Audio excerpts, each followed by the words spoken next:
So David, welcome, and please tell us, as your title says, what are categorical moral requirements? Well, thanks very much, Thomas, and good morning. It's morning here in Canada. Good morning, everyone. Good afternoon if you're in Europe. It's a pleasure to kick off this conference. I should start by apologizing for the fact that I'm not a Kant scholar. So I kind of see myself in the role of a kind of support band opening a rock concert. So I'm sort of setting up the main events to come. So it would be foolish to debate which of Kant's doctrines is most famous, but if one were forced to venture an opinion on the subject, the doctrine that moral requirements bind us categorically would surely be a contender. Moreover, the doctrine's not just famous, it's also true, or to be more circumspect, the idea at the heart of Kant's doctrine is true. This is the idea that a moral requirement is unconditional in the sense that it identifies something you should or should not do, notwithstanding reasons of inclination or self-interest or other regarding reasons in tension with the dictates of morality or considerations about outcomes. The requirement is prior to your particular contingent ends, desires, or inclinations. Its form is not, if you want Y, do X, but do X. It's objective, necessary, and non-negotiable. Of course, many philosophers contend this idea is not true, and some find it scarcely intelligible. Such a view is familiar from the writings of non-cognitivists who, taking their lead from Hume, find objective moral reasons intolerably mysterious and make no sense of reasons for action, not somehow conditional on desires. Other philosophers who are critical of non-cognitivism are nonetheless hostile to the idea of categorical requirements, at least if they're understood in a deontological framework. Elizabeth Anscombe, for instance, famously laments the mesmerizing character attributed to the moral ought, and ventures that, and this is a quote that's on the handout I put in the chat, and if you don't have it, maybe Thomas, who I sent it to by email half an hour ago, could put it up there again. Anyway, Anscombe ventures that, here I quote, the concepts of obligation and duty, moral obligation and moral duty, that is to say, and of what is morally right and wrong, and of the moral sense of ought to be jettisoned if this is psychologically possible, because they are survivals or derivatives of survivals from an earlier conception of ethics, which no longer generally survives and are only harmful without it. That earlier conception of ethics, she thinks, is the ethics of divine law. The idea of unconditional moral requirements in a framework of duty and law becomes mere superstition without the thought that their normative authority is derived from the word of God, or so Anscombe contends. So as you might expect, Anscombe has little time for Kant. She mocks the notion that moral requirements issue from acts of legislating for oneself, and she argues that Kant's rigoristic convictions caused him to ignore the fact that the formula for universal law is useless unless we decide on the proper description of the action under consideration. She bemoans Kant's opposing acting from duty to acting from pleasure or acting from one's nature, and she scorns Kant for portraying the moral ought as, and I quote, a bastard progeny of the pure practical will belonging to the intelligible world and sensuous desires and inclinations. That analogy Anscombe rather liked because she used an even more graphic version of it in another paper. So in this paper, I'll defend the idea that moral requirements are categorical, but my defense will not be full-bloodedly Kantian. Instead, I'll develop a position presented by John McDowell in his 1978 paper, Are Moral Requirements Hypothetical Imperatives? There are strongly Kantian themes in McDowell's philosophy, notably his reverence for reason, but there are Aristotelian ideas too, which make him friendly to aspects of Anscombe's thinking. So we'll see whether McDowell enables us to capture the truth in the idea of categorical moral requirements in a way that preserves both Kantian and Anscombian insights.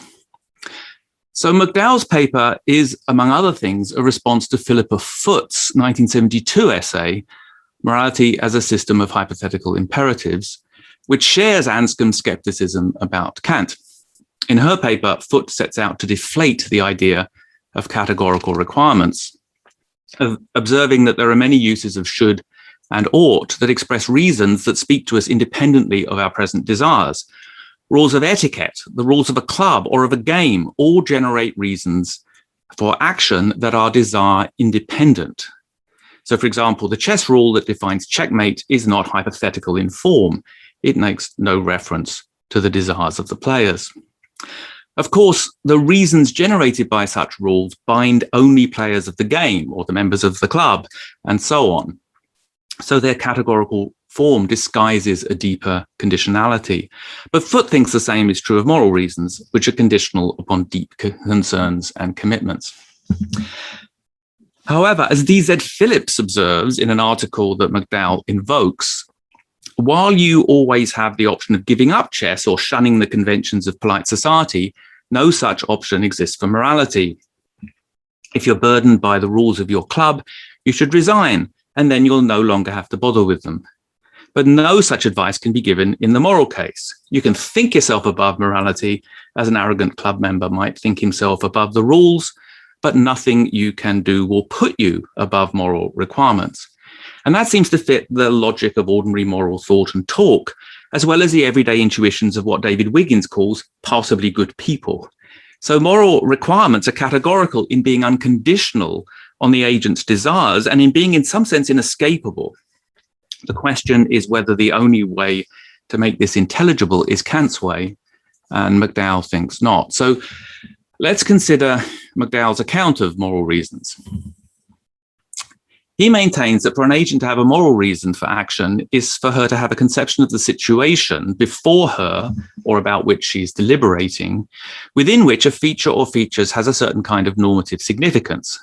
That is, the agent sees the situation as calling for or as demanding action A, or strictly speaking, an action of type A, in virtue of features F, G, H. So his being embarrassed by my words is a reason to apologize to him. That this book is not mine is a reason not to donate it to charity, but to return it to its owner, and so on. So McDowell argues that such reasons are not conditional upon the agent's desires. Now, when he advanced this view of reasons, it was an assault on the prevailing Humean orthodoxy, ensconced not just in the writings of non-cognitivists, but also in the influential philosophy of action propounded by Donald Davidson, on which reasons were construed as psychological states of agents comprising a belief-desire pair. Since that time, the Humean picture has waned in prominence, and many philosophers now speak of reasons as features of the world rather than psychological states. But it's important, I think, to note how radical McDowell's view was in the late 1970s. Now, the Humean position treats cognitive states and the facts they purport to disclose as motivationally inert, as McDowell colorfully puts it. All motivational efficacy is contributed by the agent's desires. McDowell, in contrast, holds that the agent's apprehension of the world can be sufficient to motivate her to act, the relevant desires being consequential upon and intelligible in light of the agent's appreciation of what she has reason to do. Discerning what to do is thus a genuinely cognitive achievement and is presented by McDowell as a kind of perceptual ability to see what one has reason to do. And here it's tempting to use the word intuit, perhaps, in a sense akin to Kant's. It follows that the morally adept person does not see situations in the same way as the morally incompetent person does. They do not share the same conception of the situation. And that contradicts the standard non-cognitivist view that in a moral dispute, the parties may agree on the facts of the case, yet disagree in their attitude to them. For McDowell, to disagree in attitude is just to discern a different normative profile or shape in the facts, and to disagree about what features are salient in a way relevant to action. And salience is an object of discovery, not a projection of attitudes or emotions. Now, where there is moral conflict within the agent, this is understood as a tension between different ways of construing the facts. Seen this way, where feature F is salient, there's a reason to phi, and seen that way, where feature G is salient, there's a reason to psi. There is here potential for a phenomenology of moral dilemma, uncertainty, and temptation, though the characteristic austerity of McDowell's philosophy disinclines him to develop this, and most of his followers have analytical rather than phenomenological instincts, and so have been similarly unforthcoming. But one striking feature of McDowell's account is his notion of silencing. He argues that a virtuous person's perception of the situation is such that, appreciating that she is morally required to fie, anything that might appear to be a reason to act otherwise is silenced. That's to say, robbed of normative force. Her decision is thus not the outcome of weighing reasons pro and con and concluding that the moral reasons prevail. She recognizes that the moral reasons are the only ones that count. Now, the idea of silencing has been met with skepticism. Critics lament that it sets too high a standard, as if agents are truly virtuous only if they are utterly unmoved by anything other than virtue. Moreover, isn't a person who feels the attractions of, say, adultery, yet withstands them, aren't they no less or perhaps more virtuous than someone who can't even see there's a reason to indulge? But these aren't great objections. I think McDowell is clear that nothing precludes the virtuous person vividly understanding the attractions of the action they see they have no reason to do. One can understand the attractions of doing what one would have reason to do under different circumstances without supposing that these attractions must somehow give one a reason when things are as they are. And this view, I think, helps bring out the categorical nature of moral requirements. It's not just that they're not conditional upon desire, they take other reasons off the table. And this explains their inescapability. They leave in play no other reason on which to act. Now, despite obvious differences of substance and idiom, there are clearly some parallels with Kant in the idea that moral excellence requires purity of motivation. Indeed, Kant himself uses the metaphor of silencing in both the Critique of Practical Reason and the Metaphysics of Morals. There is, however, an important caveat. McDowell holds that whether moral reasons silence others depends on their gravity in particular circumstances. So the innocence of the accused silences any reasons to convict them derived from the expediency of so doing. But there are cases where, say, non-moral reasons to tell a relatively trivial lie defeat the moral reasons not to. If we identify moral reasons by appeal to content, as reasons bearing on matters of justice, welfare, kindness, cruelty, basic human need, and so on, then it will be in only a subset of cases where moral reasons silence all opposition. But where moral reasons are sufficiently important, they win with a shutout, to use a North American hockey metaphor. I doubt that we can specify the threshold of importance in a non-circular way, but maybe that doesn't matter. So this brings out the element of contextualism or particularism in McDowell's view, according to which the normative significance of any particular feature will depend on the presence or absence of other features of the situation at hand. Sound moral judgment therefore requires sensitivity to the specific character of the particular case. Accordingly, the perspective of a morally adept agent cannot be codified into rules or principles, adherence to which would yield correct moral judgments. So McDowell writes, there need be no possibility of reducing virtuous behavior to rules. In moral upbringing, what one learns is not to behave in conformity with rules of conduct, but to see situations in a special light as constituting reasons for action. This perceptual capacity, once acquired, can be exercised in novel circumstances, not necessarily capable of being foreseen and legislated for by a codifier of the conduct required by virtue, however wise and thoughtful he may be. So McDowell puts his view here in terms of virtue, though many who have sought to build on his insights, such as Jonathan Dancy, have done so without deploying the language of virtue. For present purposes, the main idea is that to the unprejudiced eye, it should seem quite implausible that any reasonably adult moral outlook admits of any such codification. That's another little quote from McDowell. So it might be argued that this attitude to rules and principles marks a dramatic difference between McDowell and Kant, for whom the categorical character of moral requirements is cast in terms of law and principle. Yet this is a more delicate issue, I think, than it might seem. Shut off my email, which is pinging in the background. So this issue is a bit more delicate than might first appear. So Korsgaard, for example, denies that Kant offers a principled ethics of the kind disdained by particularists. A principle, she argues, is the logos or ground of an action. It is not a rule, and Kant's is not a rule-bound ethics or system of moral laws. There is a single moral law, the categorical imperative, which provides a test for maxims. The outcome of the test concerns a particular action, and it doesn't generate a rule. So for Korsgaard, the dispute between McDowell and Kant is about whether moral reasons are to be apprehended in a process akin to perception, or by the application of pure practical reason in accord with the categorical imperative. It shouldn't be about the codification of moral rules.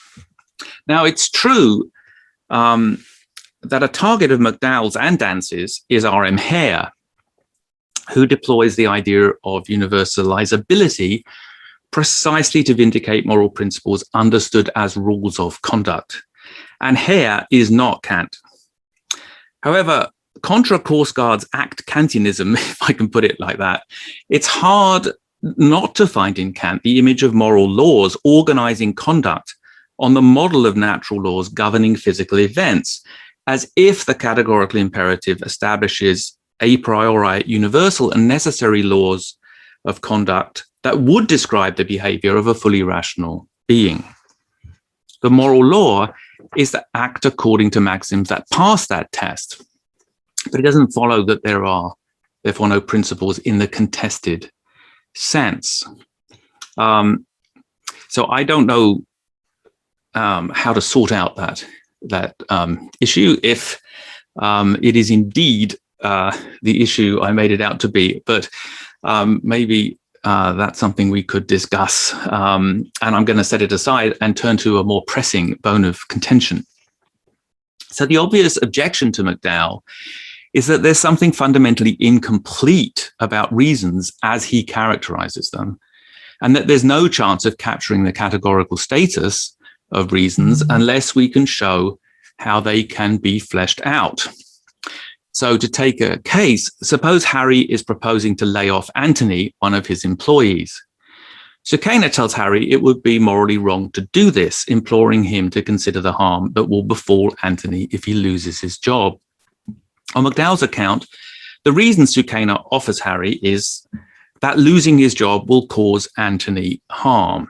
Now, McDowell contends that such a consideration can amount to a sufficient reason not to fire him. Of course, Sukaina citing this reason may be incomplete in the sense that to convince Harry, she may need to elaborate on the nature of the harm. Perhaps Harry underestimates the effect on Anthony, forgetting that he has dependents or failing to appreciate the difficulties he will face in getting another job. Or perhaps Harry is otherwise unimaginative, insensitive, or mistaken. For Sukaina to move Harry, he has to come to see the cited feature as a decisive reason into line with which he must bring his desires. Now, the objector will complain, however, that merely elaborating on morally relevant features is not enough. The incompleteness runs deeper. We need to understand why these features are the reasons they are from a perspective of greater generality or universality than that afforded by the perceptual apprehension of the present situation. And we might hope that such an account will provide criteria by appeal to which the purported reasons can be grounded or rejected, while also addressing any metaphysical puzzlement there might be about their normative status, disclosing why they have the distinctive compellingness they do, the compellingness that Anscombe mistakes for magic. And this is exactly the attraction of the categorical imperative in its formula of universal law, which provides an a priori test of the permissibility of action to be deployed in first-order moral reasoning. The skeptical or the confused can be shown just why a purported action passes or fails this test on grounds that must be accepted on pain of irrationality. And this without metaphysically puzzling stories about the perception of objectively existing normative properties. Now, McDowell, however, is unmoved by such consideration. So first, he thinks there are no metaphysical issues to solve. There's no normative question to answer. The idea that there's something metaphysically odd about objectively existing values or reasons is motivated by scientism, and we should resist the idea that everything that occurs in the natural and the phenomenal world is explicable by appeal to natural scientific modes of explanation. So scientism's not compulsory. And second, McDowell would deny that there is any privileged perspective from which we can ground ordinary reasons, certainly not the formula of universal law. So to take another example familiar from Kant, suppose Samantha proposes to make a false promise. She and her family are in need. So she intends to lie to the bank and raise funds she knows she will be unable to repay. Suppose now that we show her that she is, in Korsgaard's phrase, in practical contradiction. To act on her maxim would be both to will a world in which promising is impossible and to will that she can make a promise. Why should she heed us? Suppose she responds, so what if I'm in some kind of contradiction? This is not a contradiction that makes it impossible for me to do what I propose, nor is it one that renders my thoughts or actions unintelligible. You philosophers care about contradiction, it's part of the job description, but life is not a seminar and I'm concerned about my children's welfare. So we need an account that explains why, if Samantha is in contradiction, this matters. I don't think it'll do to say that if she embraces the contradiction, she's being irrational, because we need an account of why the irrationality matters, or this kind of irrationality. And anyway, it's not clear that she is being irrational. What she proposes to do may be lying, cheating, and thieving, but it's not obviously irrational. Now, you might suspect this case is misleading simply because our moral intuitions about false promising are different from Kant's, and so properly understood, this isn't a case that fails the test, and she's not in contradiction after all. So let's take a case, any case you like, in which the agent is clearly wrong. So what he's done is discriminatory, cruel, offensive, disrespectful, and so on. If he doesn't care about being discriminatory, cruel, offensive, and disrespectful, why should he mind about being irrational in the sense of somehow being ensnared in contradiction? The Kantian seeks completeness in grounds that must be endorsed by any rational being, but even a rational being has to care about being rational. Now, the point is not that appealing to reason is not guaranteed to triumph over wickedness. I mean, that's a point hardly lost on Kant. The issue concerns the grounding of moral reasons. McDowell's view is that where things go wrong, what is at issue is a failure of reason in the sense of a failure in responsiveness to reasons. But this isn't best seen as a failure of rationality or of calculative rationality, one might say. It's rather a failure of humanity, as he puts it, meaning a failure to be sensitive to things that matter morally. There's no assent to a level of discourse in which we can justify why these things that matter as they do in the particular case. There's no perspective outside the moral point of view from which we can ground morality. So therefore, we have to rest content with the ordinary reasons to which we appeal to justify our acting as we do. We can, however, elucidate those reasons by placing them in a wider setting. And this is not something that those in the broadly particularist style of moral philosophy that was inspired by McDowell have much to say about. But I think there is a lot more that can be said. So we can elucidate the reasons by placing them in a wider setting. And I think there are at least two avenues of elucidation. The first is broadly neo-Aristotelian. So to understand why the fact that you promised is a reason here, it helps to understand the role of promising in human life, why beings like us could not get on without such an institution. We're beings who must collaborate with one another. And so we have to rely on one another. And so the institution of promising is a precondition of things going well for us. Such considerations provide context, not foundation. Invoked to show why it would be wrong to break this promise, such contextual considerations are always going to be hostile to the response that this lapse will hardly jeopardize the institution. But the role of such contextual considerations isn't, I think, to clinch arguments in particular cases, but to cultivate an understanding of moral practices that might inspire reverence, to show why promising friendship, fidelity to the truth, and so on matter in the lives of beings like us. The point is not to represent these goods as of merely instrumental value, but to show that they contribute constitutively to human well-being. And such contextual considerations have a role, I think, in moral education. We can't teach morality by independently characterizing what it is to flourish and then casting adherence to moral goods as a means to that end. Rather, we have to invite the learner into a point of view from which the best kind of life is revealed to be one lived in accord with these values and in recognition of the claims, the categorical claims they make on us. Now, the second strategy, not incompatible, I think, with the first neo-Aristotelian one, is neo-Kantian. And here I use the term neo-Kantian without reference to any particular neo-Kantians. I just mean it's Kantian in sort of in style. So here we stress that the life in which the practices of morality have a place is rational life, the life of self-determining beings who act in the light of reasons. We can therefore hope to elucidate moral obligation by illuminating the responsibilities that flow from the power of autonomy, seen as definitive of our nature. That we are autonomous beings is something that cannot but be known to us.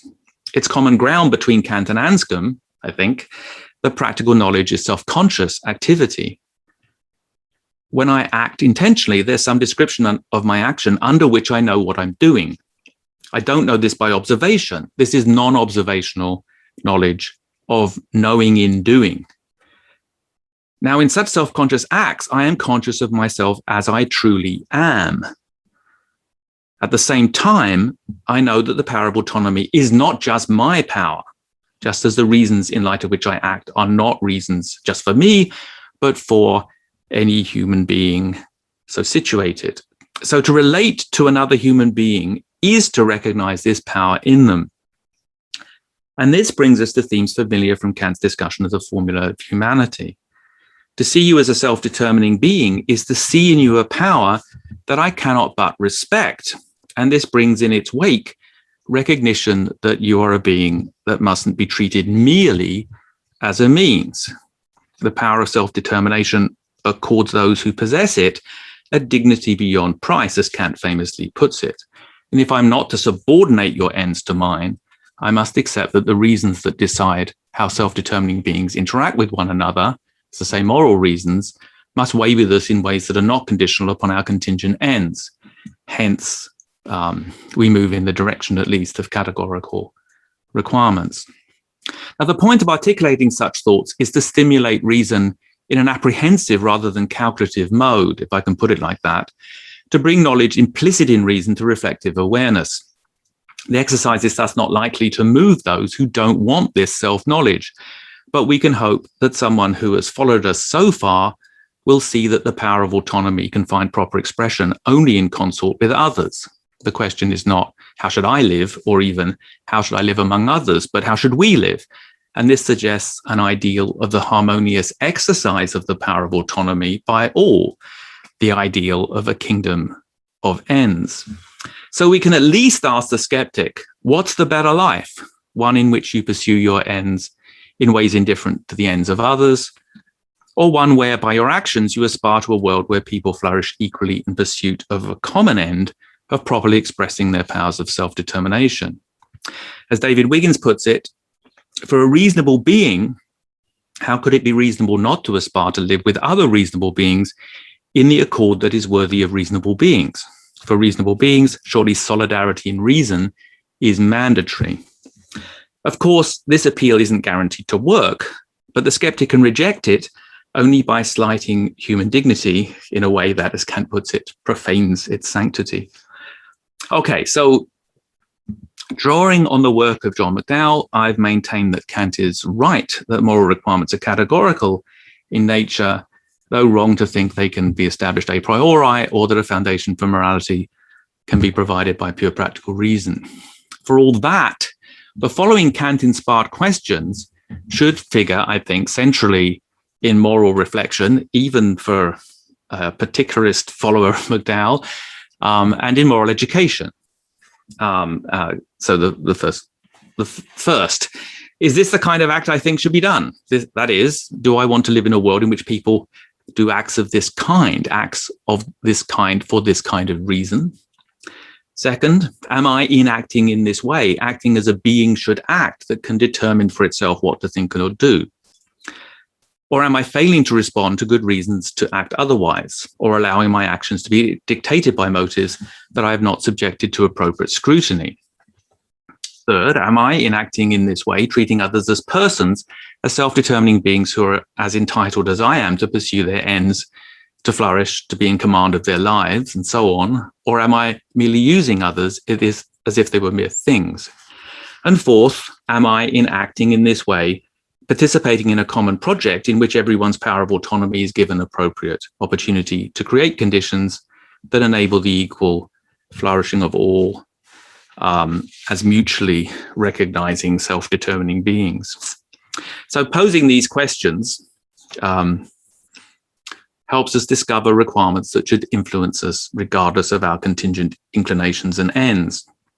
These requirements are not unconditional in the purest Kantian sense. They're contingent on human beings caring about reason, and they're contingent on our better nature, we might say. So I'm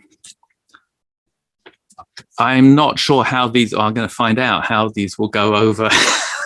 This position goes over with more committed Kantians who may deplore seeing Kant's insights denuded of metaphysical intensity and incorporated into a less ambitious and more naturalistic picture, which forsakes the purity of reason and by Kant's lights thereby condemns man to self-contempt and abhorrence, as he puts it. But if we're content to revere reason as it's formed and find expression in beings like us, then there is still hope. We can cultivate its power to discern and apprehend where the good lies. Okay, thank you.